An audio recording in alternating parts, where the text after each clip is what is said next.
మరోసారి ఎమ్మెల్యే కోమటిరెడ్డి రాజగోపాల్ రెడ్డి వివాదాస్పద వ్యాఖ్యలు చేశారు. సీఎం రేవంత్ రెడ్డి టార్గెట్ గా తీవ్ర విమర్శలు చేశారు.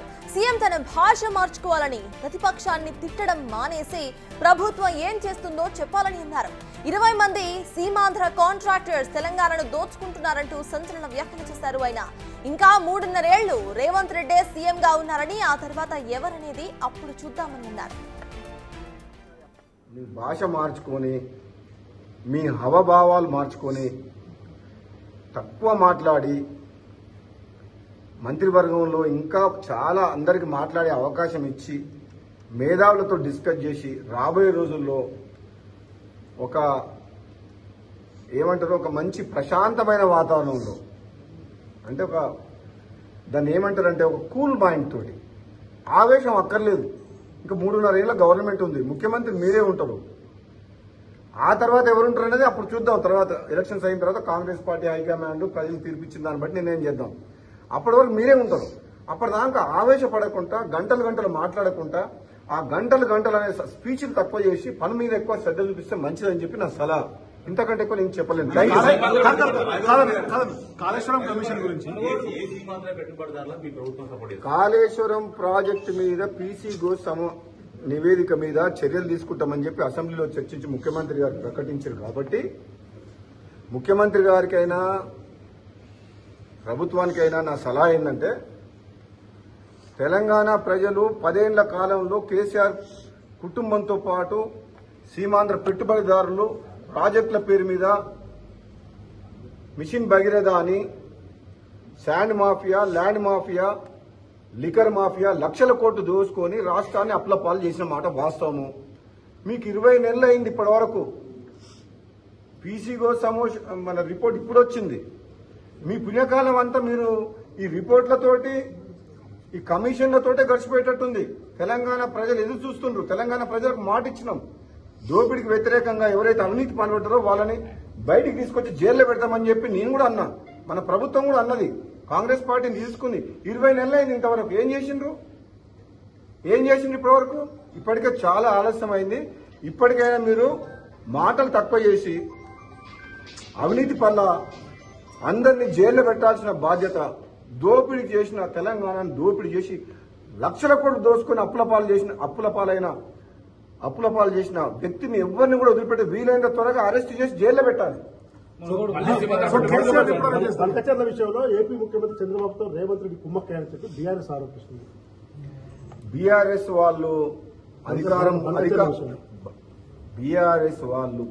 పార్టీ అధికారం పోయిందన్న ఫ్రస్ట్రేషన్ లో ఉన్నారు. కేసీఆర్ అసెంబ్లీ రాకుండా ప్రతిపక్ష నాయకుడి హోదాలో కొనసాగే అర్హత లేదు. మొట్టమొదట ఆయన అసెంబ్లీ కన్నా రావాలి, ప్రతిపక్ష నాయకుడి హోదా కన్నా రిజైన్ అన్న ఎవరినైనా పెట్టాలి. నెంబర్ 1. నెంబర్ 2, అధికారం పోయిన తర్వాత ఫ్రస్ట్రేషన్ లో ఎన్నో మాట్లాడుతారు. వాళ్ళు ఉన్నప్పుడు తుమ్మిడిగడ్డ దగ్గర ఉన్న ప్రాజెక్ట్ ని మేడిగడ్డకు మార్చి కూల్పోయే ప్రాజెక్టు కట్టి లక్షల కోట్ల అప్పులు చేసి రాష్ట్రాన్ని అప్పులపాలు చేసిండ్రు. బీఆర్ఎస్ పార్టీ నాయకులకు గాని, కేసీఆర్ గాని ఈ రోజు మాట్లాడే అర్హత కోల్పోయిండ్రు. వాళ్ళకు పుట్టగతులు ఉండవు. రాబోయే రోజుల్లో బీఆర్ఎస్ పార్టీ అనేది ఉండదు. అది అందరికీ తెలిసిన విషయం. ప్రజలు కూడా నమ్మి 2 సార్లు ఓటేసిండ్రు. ఈ రాష్ట్ర పరిస్థితి ఏమైంది? అప్పులపాలైంది. ఈరోజు జీతాలు ఇవ్వలేని పరిస్థితి. ధనిక రాష్ట్రం, మిగులు బడ్జెట్ ఉన్న రాష్ట్రాన్ని దివాలా దించి అప్పులపాలు చేసింది ఎవరంటే బీఆర్ఎస్ పార్టీ, కేసీఆర్.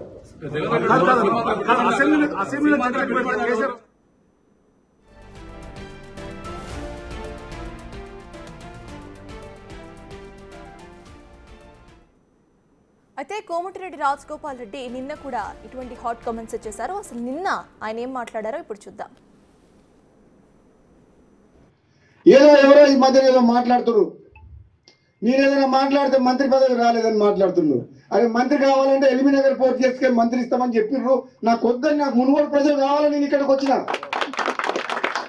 నన్ను ఎవరన్నా నీకేం కావాలి, మంత్రి పదవి కావాలన్నా, మునుగోడు ప్రజలు కావాలన్నా, మునుగోడు ప్రజలు అభివృద్ధి కావాలన్నా అంటే నేను మునుగోడు ప్రజలు కావాలి, అభివృద్ధి కావాలంట. అందులో అనుమానం లేదు. పదవుల వెనకాల పాకులాడాల్సిన అవసరం నాకు లేదు. నాలాంటి మనిషికి అదృష్టం ఉంటే, నాలాంటి పదవి వస్తే, ఇంతకంటే పెద్ద పదవి వస్తే అది ప్రజలకే ఉపయోగపడుతుంది, ప్రజలకు లాభం అవుతుంది. కానీ నేను అందరిలాగా పదవులలోకి పోయి పైరవులు చేసి దోసుకునేటోళ్ళు అయితే కాదు. ఎవరికి కావాలి పెద్ద పెద్ద పదవులు? పదవులు అడ్డం పెట్టుకొని రాజకీయాల్లోకి వచ్చి అడ్డం పెట్టుకొని పదవులలోకి వచ్చి వేల కోట్లు దోచుకునేటోడికి వారికి పదవులు కావాలి. రాజగోపాల్ రెడ్డికి ప్రజలు కావాలి. రాజగోపాల్ రెడ్డికి ప్రజల అభివృద్ధి కావాలి, సంక్షేమం కావాలి. నేను మళ్ళీ చెప్తున్నా, ఈరోజు నేను కావాలనుకుంటే మంత్రి అయ్యేవాడిని, కానీ నా స్వార్థం కోసం అని చెప్పేసి నేను పదవి కోసం అని చెప్పి నేను పోలే. నేను మళ్ళీ ప్రజల కోసమే మళ్ళా పార్టీ మారి కాంగ్రెస్లోకి వచ్చి మీరు ఇస్తానని హామీ ఇచ్చిండ్రు, ఇస్తారా ఇవ్వరా అది మీ ఇష్టం. మీరు ఎంపీ గెలిపియమంటే గెలిపించినాం, పార్టీలకు రమ్మంటే మేము నమ్ముకొని వచ్చినాం. ఇస్తారా ఇయ్యరా అది మీ ఇష్టం. కానీ నేను మాత్రం పదవుల కోసం ఎవరింటికి పోయి కాళ్ళు మొక్కి మనసు చంపుకొని దిగజారడం మాత్రం జరగదు. నేను బతుకున్నాను. ప్రజలున్నారు నా ఎమ్మడి. నాకు కావాల్సింది ప్రజలు, వాళ్ళ బాగోగులు, ఈ నియోజకవర్గ అభివృద్ధి. ఒకవేళ నాకు ఏదైనా మంచి జరిగితే వాళ్ళకి మంచి జరుగుతుంది, లేదంటే వాళ్ళ మధ్యనే ఉంటా, వాళ్ళ కోసం పనిచేస్తా, వాళ్ళ కష్టసుఖాల్లో పాలు పంచుకుంటా, వాళ్ళ కోసం ఎంత దూరం అన్న పోతా, ఎంత పోరాటం అని చేస్తా, అవసరమైతే మళ్ళీ త్యాగం చేసి పోయినసారి ప్రభుత్వాన్ని మీ కాళ్ళ తీసుకురాలే, తీసుకొచ్చినా. నేను రాజీనామా చేస్తే మొత్తం టీఆర్ఎస్ ప్రభుత్వం 100 మంది ఎమ్మెల్యేలు మునుగోడు ప్రజల కాళ్ళ కాడికి రాలేదా? అవసరమైతే అంత దూరం కూడా పోతా. నేనైతే భయపడా. సిఎస్ విన్నారు కదా, ఇవి కోమటిరెడ్డి రాజగోపాల్ రెడ్డి చేసిన హాట్ కమెంట్స్. దీనికి సంబంధించిన పూర్తి updates my associate input editor Nagesh అందించడానికి సిద్ధంగా ఉన్నారు. నగేష్, చెప్పండి, కోమటిరెడ్డి రాజగోపాల్ రెడ్డి చేసిన ఈ వ్యాఖ్యలని అసలు ఎలా చూడాలంటారు? ఇలా అంటే సీఎం రేవంత్ రెడ్డిని టార్గెట్ చేస్తూ కూడా ఇవాళ మాట్లాడారు ఆయన, దాన్ని ఎలా చూడాలి? అంటే సీఎం రేవంత్ రెడ్డి టార్గెట్గానే కోమటిరెడ్డి రాజగోపాల్ రెడ్డి తీవ్ర వ్యాఖ్యలు చేస్తున్నాడు. మొన్న మంత్రివర్గ విస్తరణ జరిగిన సందర్భంలో తన పేరు ఉంటుంది, తనకు ఏ మంత్రి పదవి ఇచ్చినా సరే అని చెప్పి తానే చెప్పాడు. అంటే సమీకరణాల నేపథ్యంలోనే మంత్రివర్గ పదవులు ఇవ్వడం జరుగుతుందని చెప్పి కాంగ్రెస్ పార్టీ చెప్పింది. ఆ క్రమంలోనే వాకిటి శ్రీహరిని, అడ్లూరి లక్ష్మణ్ కుమార్ని మాదిక సామాజిక వర్గం అలాగే బీసీ సామాజిక వర్గం నుంచి 2 మంత్రుల్ని కొత్తగా తీసుకున్నారు. ఇక జిల్లాలో నల్గొండ ఉమ్మడి జిల్లాలో చూస్తే కనుక ఆల్రెడీ వాళ్ళ సొంత అన్న కోమటిరెడ్డి వెంకటరెడ్డి మంత్రిగా ఉన్నారు. ప్రస్తుతం రోడ్లు భవనాల శాఖ మంత్రిగా తను కేబినెట్ హోదాలో ఉన్నారు. అలాగే ఉత్తమ్ కుమార్ రెడ్డి సీనియర్ మంత్రి, మాజీ పిసిసి ప్రెసిడెంట్గా ఉన్నారు. ప్రస్తుతం నీటిపారుదల శాఖ మంత్రిగా తను బాధ్యతలు నిర్వహిస్తున్నారు. కోమటిరెడ్డి రాజగోపాల్ రెడ్డికి మంత్రి పదవి ఇవ్వాలంటే ఆ ఉమ్మడి జిల్లాలో మరో రెడ్డి సామాజిక వర్గానికి ఇవ్వడం అనేది అందులో పార్టీకి సంబంధించి పార్టీ వ్యవహారంలో కూడా అది మైనస్గా ఉంటుంది. అక్కడ వేరే బీసీ సామాజిక వర్గం వ్యక్తి అయితే ఖచ్చితంగా మంత్రి పదవి ఖచ్చితంగా వచ్చేదని చెప్పి కాంగ్రెస్ వర్గాలే చెప్తున్నాయి. తన సొంత అన్నను మంత్రి పదవి దించి తమ్ముడికి ఇవ్వాలంటే మాత్రం అది కుదిరైన పని కాదని చెప్పి కాంగ్రెస్ వర్గాలే చెప్పుకుంటున్న పరిస్థితి. ఎందుకంటే కోమటిరెడ్డి వెంకటరెడ్డి ఉమ్మడి ఆంధ్రప్రదేశ్లో తాను తెలంగాణ ఉద్యమం నడుస్తున్న సమయంలో కోమటిరెడ్డి వెంకటరెడ్డి రాజీనామా చేసి మంత్రి పదవిని వదులుకున్నాడు. తదుపరి కాంగ్రెస్ పార్టీలో కంటిన్యూగా కొనసాగుతూ కాంగ్రెస్ పార్టీలో తాను నాయకుడిగానే చలామణి అవుతూ ఇప్పటి వరకు ఉన్నాడు. కాంగ్రెస్ పార్టీ 2 సార్లు బీఆర్ఎస్ గవర్నమెంట్ తర్వాత మళ్ళీ కాంగ్రెస్ పార్టీ అధికారంలోకి వచ్చిన తర్వాత కోమటిరెడ్డి వెంకటరెడ్డి మంత్రి పదవిని అలరించింది. కానీ మధ్యలో కోమటిరెడ్డి రాజగోపాల్ రెడ్డి బీజేపీ వైపు వెళ్లారు, మునుగోడు శాసనసభ సభ్యుడిగా పోటీ చేశారు. సో అక్కడ పార్టీ మారిన తర్వాత తను ఓడిపోయాడు. మళ్ళీ కాంగ్రెస్ పార్టీలో జాయిన్ అయిన తర్వాత, ఎందుకంటే అక్కడ చాలా వరకు అక్కడ ఎవరెవరు గెలుస్తారు ఎవరు ఓడిపోతారని చెప్పి ఒక రిపోర్ట్ తర్వాతనే రాజగోపాల్ రెడ్డి కాంగ్రెస్ పార్టీకి వచ్చి తాను గెలిచిన పరిస్థితి. కానీ మంత్రి పదవి విషయంలో రకరకాల వ్యాఖ్యానాలు చేస్తున్నాడు. ఎందుకంటే మొన్న ఒక ట్వీట్ విషయంలో, అంటే సోషల్ మీడియా సంబంధించిన జర్నలిస్టుల విషయంలో ముఖ్యమంత్రి రేవంత్ రెడ్డి కామెంట్స్ని కూడా ఖచ్చితంగా సోషల్ మీడియా, అంటే ప్రతిపక్షంలో ఉన్నప్పుడు సోషల్ మీడియా కావాలన్న అధికారంలోకి వచ్చినాక అవసరం లేదని చెప్పి మాట్లాడాడు. కానీ ఇవాళ మాట్లాడిన సందర్భంలో తాను ముఖ్యమంత్రి ఉద్దేశించి మాట్లాడలేదు, పాలకులను ఉద్దేశించి మాట్లాడని చెప్పి తాను టర్నౌట్ తీసుకున్న పరిస్థితి. సీఎం మళ్ళీ అంటే రేవంత్ రెడ్డిని కూడా ఇవాళ మళ్ళీ కొంత తీవ్ర విమర్శలు చేశాడు. సీఎం తన భాష మార్చుకోవాలంటాడు, ప్రతిపక్షాలు వాళ్ళని తిట్టడం మానేసి ప్రభుత్వం ఏం చేస్తుందో చెప్పాలని చెప్పి డిమాండ్ చేశాడు. కానీ బీఆర్ఎస్ గవర్నమెంట్ గత తప్పిదాలను ఎత్తి చూపుతూ చాలామంది మంత్రులే, అంటే కోమటిరెడ్డి వెంకటరెడ్డి మాట్లాడుతున్నాడు, ఉత్తమ్ కుమార్ రెడ్డి, బట్టి విక్రమార్క కావచ్చు, అందరు మంత్రులు కూడా కంటిన్యూగా మాట్లాడుతున్న సందర్భంలో అందులో కోమటిరెడ్డి రాజగోపాల్ రెడ్డి కూడా రకరకాల సందర్భాల్లో బీఆర్ఎస్ని తిట్టాడు. కానీ మళ్ళీ ప్రభుత్వము పని చేయాలని చెప్పుకొస్తున్నాడు. ఇందులో 20 మంది సీమాంధ్ర కాంట్రాక్టర్లు తెలంగాణ దోసుకుంటున్నారు. అంటే ఒక ఫ్రస్ట్రేషన్ అనేది రాజగోపాల్ రెడ్డిలో క్లియర్గా కనిపిస్తుంది. మళ్ళా మంత్రి పదవి విషయంలో హైకమాండ్ ప్రామిస్ చేసింది అని చెప్పి వాళ్ళు చెప్పుకొచ్చారు. నిన్న మాత్రం నేను మునుగోడు ప్రజల కోసమే, మునుగోడు ప్రజల రక్షణ కోసమే నేను ఎమ్మెల్యేగా పోటీ చేశాను, మునుగోడుని డెవలప్ చేయడం కోసమే వచ్చానని చెప్పి నిన్న మాట్లాడారు. మంత్రి పదవి వస్తే వస్తుంది, లేదంటే లేదని చెప్పి నిన్న చెప్పుకొచ్చారు. కానీ మళ్ళీ వాళ్ళ కొంతమంది మీడియా ప్రతినిధులు వెళ్ళిన తర్వాత నాకు హైకమాండ్ ప్రామిస్ చేసింది, ఇంకా 3.5 ఏళ్ళే రేవంత్ రెడ్డి ముఖ్యమంత్రి అని చెప్పుకొచ్చారు, తర్వాత చూద్దామన్నారు. అంటే ఎవరైనా సరే, అంటే కాంగ్రెస్ పార్టీలో ఆయన మొదటి నుంచి రాజగోపాల్ రెడ్డి కార్యకర్తగా ఉన్నారు, తదుపరి ఎదిగారు, ఎమ్మెల్యేగా గెలిచారు, ఎంపీగా గెలిచాడు. కానీ కేవలం ఒక మంత్రి పదవి కోసం పార్టీని బదనాం చేస్తుండని చెప్పి ఈ కాంగ్రెస్ ఇన్సైడ్లో కూడా గుసగుసలు వినిపిస్తున్నాయి. అందరం కలిస్తేనే కాంగ్రెస్ పార్టీ అధికారంలోకి వచ్చిందని చెప్పి చెప్పుకొచ్చాడు. సోషల్ మీడియా విషయంలో కూడా మనం ఇందాక చెప్పుకున్నట్టుగా అదే కామెంట్ చేశాడు. అప్పుడు అంటే గతంలో మంత్రి పదవి కావాలంటే అప్పటి బీఆర్ఎస్ గవర్నమెంట్లోనే కేసీఆర్ ఇచ్చేవాడని చెప్పుకొచ్చారు. కానీ అంటే రకరకాలుగా, అంటే ఒకవైపు ఇటు ఒకవైపు అటు అన్న సందర్భాలనే మాట్లాడుతున్నాడు. ఏఐసీసీ హైకమాండ్ నాకు మంత్రి పదవి ఇస్తానని ప్రామిస్ కూడా చేసింది. ఆల్రెడీ భువనగిరి పార్లమెంటు ఇప్పుడు చామల కిరణ్ కుమార్ రెడ్డి ఎంపీగా గెలిచాడు. ఆ ఎంపీని గెలిపించింది కూడా నేననే చెప్పుకొస్తున్నాడు. సో ఇవన్నీ అంటే కొంత కాంట్రవర్సీ అయితే క్రియేట్ చేస్తున్నాడు. నా మంత్రి పదవి విషయం కోమటిరెడ్డి వెంకటరెడ్డికి తెలియదన్నాడు. కానీ తన సొంత అన్న కోమటిరెడ్డి వెంకటరెడ్డి మంత్రి పదవి విషయంలో నేను వీళ్ళకి ఇవ్వాలని వాళ్ళకి ఇవ్వాలని చెప్పి నేను ఎక్కడా ఎవరి చెప్పడం లేదు. మంత్రి పదవి ఇవ్వడం అనేది హైకమాండ్ చేతిలో ఉంటుంది అని చెప్పి చెప్పుకొచ్చారు. అంటే అధికారం కోల్పోయిన ఫ్రస్ట్రేషన్ బీఆర్ఎస్లో ఉందని చెప్పి మళ్ళీ అంటే కంటిన్యూ మాట్లాడుతున్న సందర్భంలో ఈ కామెంట్ కూడా చేశారు. అసెంబ్లీకి రాని కేసీఆర్ ముందు తన ప్రతిపక్ష హోదాకి రాజీనామా చేయాలని చెప్పి మళ్ళీ డిమాండ్ చేశాడు. అంటే ఇందాకనే కోమటిరెడ్డి వెంకటరెడ్డి ప్రతిపక్షాలనే తిట్టకూడదన్న కామెంట్ చేస్తూ కంటిన్యూషన్ మాట్లాడే సందర్భంలో ఈ మాట కూడా మాట్లాడాడు.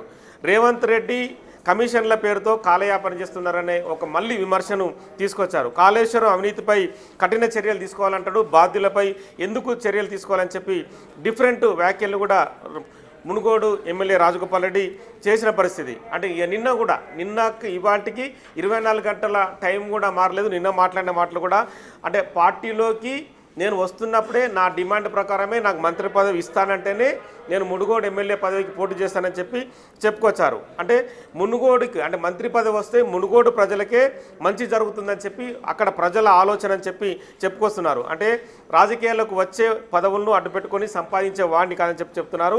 స్వార్థం కోసం మంత్రి పదవి అడగట్లే అంటున్నారు.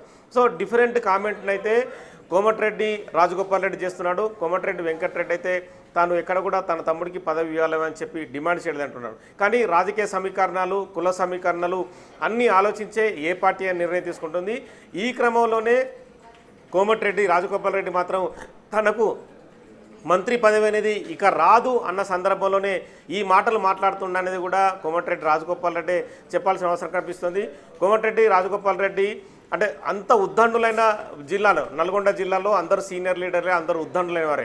ఒక పక్క ఉత్తమ్ కుమార్ రెడ్డి కావచ్చు, కోమటిరెడ్డి వెంకటరెడ్డి కావచ్చు, రాజగోపాల్ రెడ్డి కావచ్చు, గతంలో ఉన్న దామోదర్ రెడ్డి కావచ్చు, నల్గొండ ఉమ్మడి జిల్లాలో అందరూ సీనియర్ కాంగ్రెస్ లీడర్లే, అందరూ కూడా ఉద్దండులే ఉన్నారు. ఈ క్రమంలో కోమటిరెడ్డి రాజగోపాల్ రెడ్డి మాట్లాడిన మాటలు కాంగ్రెస్ పార్టీని కొంత కలవరపాటుకు గురి చేస్తున్న రాజకీయ సమీకరణలు మనం ఇందాక అనుకున్నట్టు కుల సమీకరణలు బట్టి రాజగోపాల్ రెడ్డి తనకు పదవి రాదనే ఒక ఫ్రస్ట్రేషన్ మాత్రం ఎవ్రీడే ప్రతిరోజు అయితే వెళ్ళగక్కుతున్నాడు. తాను అంటే కాంగ్రెస్ పార్టీ నుంచి బయటకు వెళ్ళే అవసరమైతే పోటీ చేస్తానన్న సందర్భాన్ని కూడా తీసుకొస్తున్నాడు. కానీ హైకమాండ్ కూడా పిలిచి ఇప్పటికే మీనాక్షి నటరాజన్ను 2-3 సందర్భాల్లో రాజగోపాల్ రెడ్డిని పిలిచి మాట్లాడింది. అప్పుడు సంతృప్తి చెందినట్టే ఉన్నాడు. కానీ బయటకు వచ్చిన తర్వాత రకరకాల వ్యాఖ్యానాలు అయితే చేస్తున్నాడు. అంటే రాజకీయ విశ్లేషకులు కావచ్చు, కాంగ్రెస్ పార్టీలో ఉన్న సీనియర్ నేతలు కూడా కాంగ్రెస్ పార్టీ 10 ఏళ్ల తర్వాత తెలంగాణ రాష్ట్రం వచ్చిన తర్వాత అధికారంలోకి వచ్చింది, కాపాడుకునే క్రమంలోనే నేతలందరూ కలిసి పనిచేయాలి, నేతలందరూ కూడా కలిసికట్టుగా ఉండాలని చెప్పి కొత్తగా అంటే ఇక ఇన్ఛార్జ్గా ఉన్న మీనాక్షి నటరాజన్ ఎప్పటికప్పుడు కార్యకర్తలకు ఉద్బోధన చేస్తుంది. ఆల్రెడీ బీసీ రిజర్వేషన్కి సంబంధించి కాంగ్రెస్ పార్టీ 3 రోజుల ధర్నా కూడా ఢిల్లీలో కొనసాగుతుంది. ఒకవైపు ధర్నా కొనసాగుతుంది, చాలామంది మంత్రులు బీసీ సంబంధించిన నేతలు వెళ్ళారు. కానీ రాజగోపాల్ రెడ్డి ఇప్పుడు హైదరాబాద్లో నగేష్ మీరు హోల్డ్లో ఉండండి, మిమ్మల్ని మళ్ళీ కాంటాక్ట్ అవుతాం. సో ఎస్, ఒకసారి మళ్ళీ కోమటిరెడ్డి రాజగోపాల్ రెడ్డి ఎటువంటి వ్యాఖ్యలు చేశారనేది మాట్లాడుకుంటే, సీఎం రేవంత్ రెడ్డి టార్గెట్గా ఆయన తీవ్ర విమర్శలు చేశారు. సీఎం తన భాష మార్చుకోవాలని, ప్రతిపక్షాన్ని తిట్టడం మానేసి ప్రభుత్వం అసలు ఏం చేస్తుందో చెప్పాలని అన్నారు.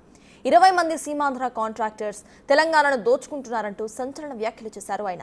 ఇంకా 3.5 ఏళ్లు రేవంత్ రెడ్డి సీఎంగా ఉన్నారని, ఆ తర్వాత ఎవరనేది అప్పుడు చూద్దాం అని చెప్పుకొచ్చారు. సామెత ఒకటి ఉంది కదా, ఓడ దాటే వరకు ఓడమల్లయ్య, ఓడ దాటినాక బోడమల్లయ్య. డిజిటల్ మీడియా విషయంలో కూడా రేవంత్ రెడ్డి గారు మాట్లాడిన మాటలు వింటే నాకు అదే సామెత గుర్తొస్తుంది.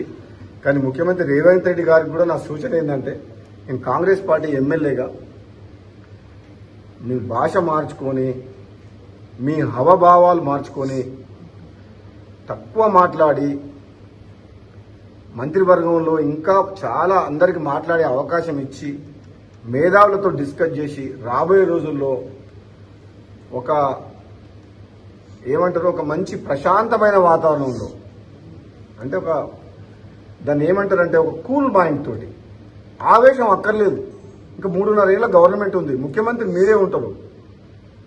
ఆ తర్వాత ఎవరుంటారు అనేది అప్పుడు చూద్దాం. తర్వాత ఎలక్షన్స్ అయిన తర్వాత కాంగ్రెస్ పార్టీ హైకమాండ్ ప్రజలు తీర్పిచ్చిన దాన్ని బట్టి నిర్ణయం చేద్దాం. అప్పటి వరకు మీరే ఉంటారు.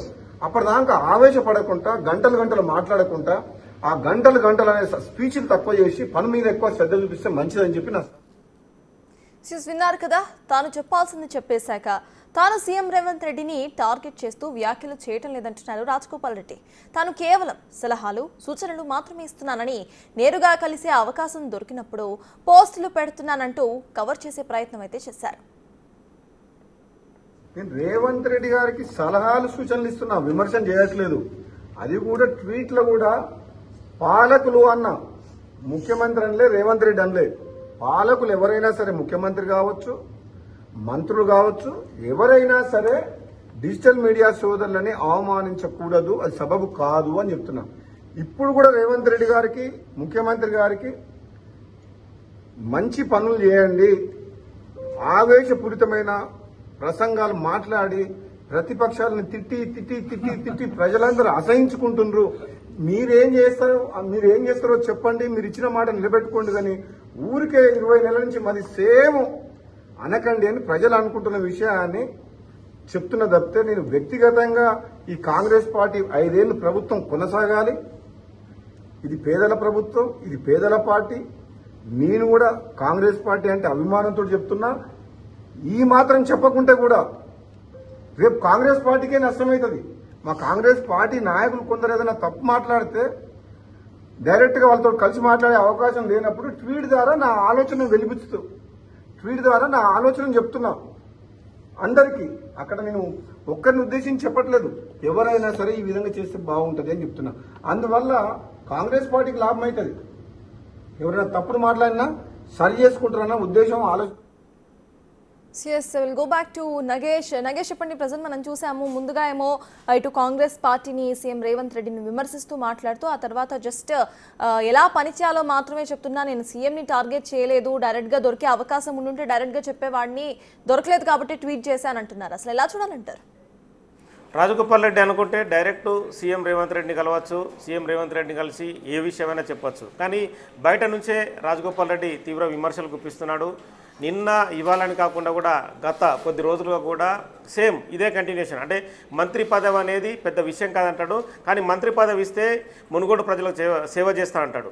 ఎవరి కాళ్ళు మొక్కు మంత్రి పదవి తీసుకోవాల్సిన అవసరం లేదు, కాళ్ళు మొక్కి నేను తెచ్చుకోవాల్సిన పని కూడా నాకు లేదంటాడు. కానీ ఇది కేవలం ఒక మంత్రి పదవి విషయంలో ఫ్రస్ట్రేషన్ అనేది సీనియర్ నేత అయిన రాజగోపాల్ రెడ్డి కొనసాగిస్తున్నాడని చెప్పచ్చు. కానీ కాంగ్రెస్ హైకమాండ్ కూడా రాజకీయ సమీకరణలు, కుల సమీకరణలు అన్నీ చూసిన తర్వాతనే, అన్ని యాంగిల్ చూసిన తర్వాతనే మంత్రి పదవి ఇస్తుంది. కానీ బయట వ్యక్తులను తీసుకొచ్చి మంత్రి పదవి ఇచ్చారు, ఏ చిన్న పదవి ఇచ్చినా కూడా ఖచ్చితంగా తీసుకుంటాననేది కూడా మళ్ళీ రాజగోపాల్ రెడ్డి చెప్పుకొస్తున్నాడు. కానీ మొత్తానికైతే హైకమాండ్ దృష్టిలో పడడం కోసం రాజగోపాల్ రెడ్డి చేస్తున్నాడంటే అది కూడా లేదు. కానీ రేవంత్ రెడ్డిని కానీ, బట్టి విక్రమార్కని కానీ, తన సొంత అన్న కోమటిరెడ్డి వెంకటరెడ్డి కానీ, ఉత్తమ్ కుమార్ రెడ్డిని కలవడంలో పెద్ద విషయమేం కాదు రాజగోపాల్ రెడ్డికి.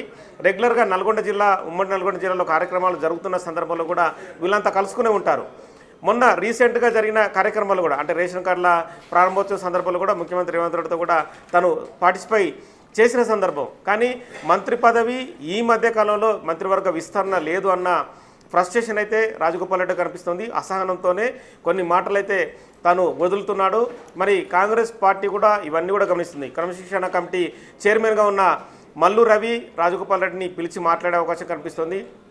అవసరమైతే షోకాజ్ నోటీస్ ఇచ్చి వివరణ తీసుకునే సందర్భంగా కూడా ఉంటుంది. ఎందుకంటే పార్టీ ప్రభుత్వంలో ఉన్న సందర్భంలో ప్రజల సంబంధించి కూడా చాలామంది మాట్లాడుకుంటారు. కాంగ్రెస్ పార్టీలో ఉన్న రాజగోపాల్ రెడ్డి పార్టీ పైన విమర్శలు గుప్పిస్తున్నాడు, సీఎంనే టార్గెట్ చేస్తున్నాడని చెప్పి కూడా అవతల పార్టీ వాళ్ళు కూడా ప్రతిపక్షాలు కూడా విమర్శించే అవకాశం కనిపిస్తుంది. కనుక ఇది 1-2 సందర్భాలు కాదు, ఇది కంటిన్యూ అవుతుంది. కనుక ఎవరైతే ఇప్పుడు ప్రస్తుతము క్రమశిక్షణ కమిటీ చైర్మన్గా ఉన్నారో తనైతే మల్లు రవి అయితే షోకాజ్ నోటీసు ఇవ్వడానికైతే ముందుకెళ్తున్నట్టుగా కొంత సమాచారం. ఈ క్రమంలోనే ఇవన్నీ కూడా అంటే ఎక్కడ మాట్లాడినారు, ఏం మాట్లాడినారో కూడా ప్రతిదీ రికార్డుగా ఉంటుంది. కనుక వాటికి సంబంధించి పిలిచి వివరణ అడిగే అవకాశం కనిపిస్తుంది. ఎందుకంటే నిన్న మొన్న కూడా మంత్రి కొండ సురేఖ సంబంధించి కొండ మురళిని కూడా పిలిచి క్రమశిక్షణ కమిటీ వివరణ అడిగింది. అక్కడ ఎమ్మెల్యేలు వర్సెస్ కొండ సురేఖ కొండ మురళి అన్న గ్యాప్ ఇప్పటికి కూడా కొనసాగుతుంది. నువ్వెంత అంటే నువ్వెంత అనుకున్న ఎమ్మెల్యేలు అనుకుంటున్నారు. ఈ పక్క కొండ మురళి కూడా అదే వ్యాఖ్యానాలు చేస్తున్నాడు. తనకు మంత్రి సీతక్కతో ప్రాబ్లం లేదు కానీ మిగతా మంత్రులతో ప్రాబ్లం ఉందన్న విషయాన్ని డైరెక్ట్గానే చెప్పాడు. ఈ క్రమంలోనే కొండ మురళిని పిలిచి మాట్లాడారు. నెక్స్ట్ కూడా క్రమశిక్షణ కమిటీ అయితే రాజగోపాల్ రెడ్డిని పిలిచి మాట్లాడే అవకాశం ఉంది. దాని తదుపరి మీనాక్షి నటరాజన్ కూడా ఇష్యూని టేకప్ చేసి సాల్వ్ చేసే అవకాశం కూడా కనిపిస్తుంది. అయితే నగేష్ చూస్తే సొంతగా తన అన్న అటు మినిస్ట్రీ పదవిలో ఉన్నారు, the same time CM Revanth Reddy గురించి మాట్లాడుతూ కూడా అంటే ఒకటే పార్టీలో ఉంటూ ఒక ట్వీట్ చేయడం కానివ్వండి, లేకపోతే ప్రతిపక్ష నేతగా మాట్లాడుతున్నారు ఆయన. మీరు చేసే పనేంటో చెప్పాలి, ప్రతిపక్ష పార్టీలను తిట్టడం కాదు, జనాలు విసిగిపోయారు అనటం అసలు ఎలా చూడాలంటారు? అంటే కంప్లీట్గా కూడా తన ఓన్ పార్టీ, తనున్న పార్టీని తానే టార్గెట్ చేసుకుంటున్నట్టుగా కనిపిస్తోంది. ఖచ్చితంగా అంటే ఎవరైతే చెట్టు మీద కూర్చొని చెట్టు కొమ్మ పైన ఉన్నారో ఆ కొమ్మని నరకడానికి ప్రయత్నం చేస్తున్నాడనేది కాంగ్రెస్ పార్టీలో ఉన్న కొంతమంది నేతల అభిప్రాయం. ఆ కొమ్మని నరికి మనకు మనమే నష్టం చేసుకుంటున్నామని కూడా కాంగ్రెస్ పార్టీలో సీనియర్ నేతలు కూడా చెప్తున్నారు. ఇప్పటికే పలు సందర్భాల్లో డిప్యూటీ సీఎం బట్టి మల్లు విక్రమార్క కూడా కోమటిరెడ్డి రాజగోపాల్ రెడ్డితో మాట్లాడినట్టుగా తెలుస్తుంది. కొంత సమయంతో ఉండాలి, పార్టీ పైన విమర్శలు సరికాదు, ఇది మంచిది కాదని కూడా చెప్పినట్టుగా తెలుస్తుంది. ఎందుకంటే మల్లు బట్టి విక్రమార్క కావచ్చు, ఉత్తమ్ కుమార్ రెడ్డి, కోమటిరెడ్డి వెంకటరెడ్డి కావచ్చు, రాజగోపాల్ రెడ్డి కావచ్చు, కొంత వీళ్ళందరూ సన్నిహితంగా దగ్గరగా ఉండే లీడర్లు. ఎందుకంటే వాళ్ళు హాయ్ బాయ్ అనుకుంటా మాట్లాడుకునే సందర్భం కూడా రెగ్యులర్గా ఉంటుంది. ఈ క్రమంలోనే మల్లు బట్టి విక్రమార్క కూడా రాజగోపాల్ రెడ్డితో మాట్లాడినట్టు తెలుస్తుంది. కానీ అంటే ఎప్పటికప్పుడు పార్టీ అంటే ప్రభుత్వంలో ఉన్న పార్టీ పైన విమర్శలు అనేది సరికాదు. మీరు ఇందాక చెప్పినట్టుగా అభివృద్ధి కార్యక్రమాలకు సంబంధించి పార్టీ సొంత ఎమ్మెల్యే ప్రభుత్వం గొప్పగా చేస్తుంది, ప్రభుత్వం రేషన్ కార్డులు ఇచ్చింది, లేదంటే రుణమాఫీ చేసింది, ఇంకో విషయాలు కూడా. ఎందుకంటే ఇప్పటికే ఏదైతే పంట సంబంధించి కూడా లోన్లు వేసింది అవన్నీ చెప్పచ్చు. కానీ ఇవన్నీ కూడా చెప్పకుండా కంటిన్యూషన్గా మాట్లాడడం అని కూడా ప్రభుత్వానికి ఖచ్చితంగా ఇబ్బంది పెట్టే అంశమే కనిపిస్తుంది. ఈ క్రమంలోనే రాష్ట్ర పార్టీ వ్యవహారాల ఇన్ఛార్జ్గా ఉన్న మీనాక్షి నటరాజన్ క్రమశిక్షణ కమిటీకి ఈ వ్యవహారాన్ని చూసుకోవాలని చెప్పే అవకాశం కనిపిస్తుంది. తదుపరి క్రమశిక్షణ కమిటీ షోకాజ్ నోటీస్ ఇచ్చి గాంధీ భవన్కు రాజగోపాల్ రెడ్డిని పిలిచిన తర్వాత రాజగోపాల్ రెడ్డి ఇచ్చే ఆన్సర్ను బట్టి తదుపరి కార్యాచరణ అయితే ఉంటుంది. Thank you Nagesh.